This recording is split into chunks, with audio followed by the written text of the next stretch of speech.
এবার আপনাদেরকে কিন্তু কি এর কথা বলবো, মানে কয় রশ্মি কি বা কয় দীর্ঘি কি এর কথা নয়, কিন্তু এটা হচ্ছে KEY কি ল্যাপটপ নিয়ে আজকে গোটা দিনভর নানা রকমের মল্লযুদ্ধ আমরা কার্যত দেখেছি। কারণ সুপ্রিম কোর্টে আজ ইডির তরফ থেকে যে সমস্ত বক্তব্যগুলো ছিল তার মধ্যে অত্যন্ত গুরুত্বপূর্ণ হচ্ছে এই ল্যাপটপ। পুলিশের বিরুদ্ধে ল্যাপটপ ছিনিয়ে নেওয়ার অভিযোগ তোলা হয়েছে কিন্তু ইডির তরফ থেকে, এবং সেই সঙ্গে আপনারা জানেন যে ইডি ইতিমধ্যেই কিন্তু কেস ফাইল করেছে। তার পাশাপাশি মুখ্যমন্ত্রী মমতা বন্দ্যোপাধ্যায়, কলকাতা পুলিশ কমিশনার এবং ডিসি সাউথের বিরুদ্ধে ইডির 4 জন আধিকারিক কিন্তু একেবারে ছত্রে ছত্রে অভিযোগ তুলে ধরেছে সুপ্রিম কোর্টে।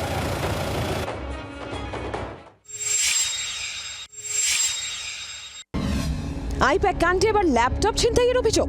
সুপ্রিম কোর্টে পুলিশের বিরুদ্ধে গুরুতর অভিযোগ ইডির।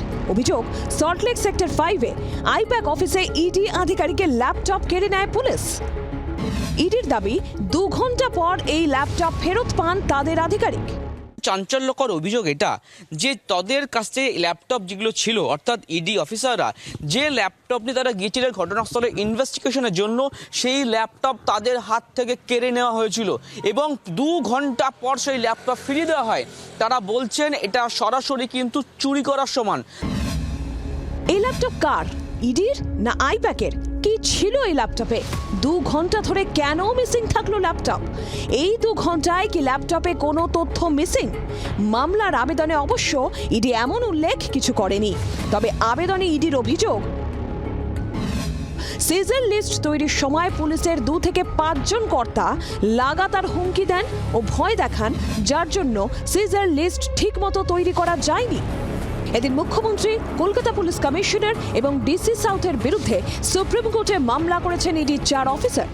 ইডি এজেন্সি নয়, তদন্তকারী সংস্থার যে সমস্ত অফিসার সেদিন আইপ্যাকের অফিসে ছিলেন তারাও একটি পাল্টা মামলা করলেন সুপ্রিম কোর্টে। তারা চাইছেন যে সিবিআই এনকোয়ারি মুখ্যমন্ত্রী, সিপি এবং ডিসি সাউথ ডিজির এগেনস্টে। মুখ্যমন্ত্রীর বিরুদ্ধে ইডির অভিযোগে আরও একটি গুরুত্বপূর্ণ তথ্য হলো প্যাটার্ন। সুপ্রিম কোর্টে ইডির অভিযোগ, মুখ্যমন্ত্রী রাজ্যের স্বরাষ্ট্রমন্ত্রী, কিন্তু আইন শৃঙ্খলা ভাঙা নিয়ে যেন প্যাটার্ন তৈরি করে ফেলেছেন।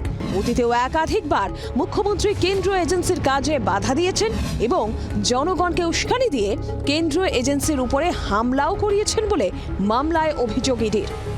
তারা আরও বিস্ফোরক বলছেন যে এই রাজ্যের মুখ্যমন্ত্রী, যিনি হচ্ছেন স্বরাষ্ট্রমন্ত্রী, যার হাতে পুলিশ রয়েছে, তিনি বারবার কিন্তু আইনে বাধা দিচ্ছেন, নিজের হাতে আইন তুলে নিচ্ছেন, একটা প্যাটার্ন বানিয়ে ফেলেছেন। রাজীব কুমারের ক্ষেত্রেও তিনি এটা করেছেন, একাধিক ক্ষেত্রে করেছেন।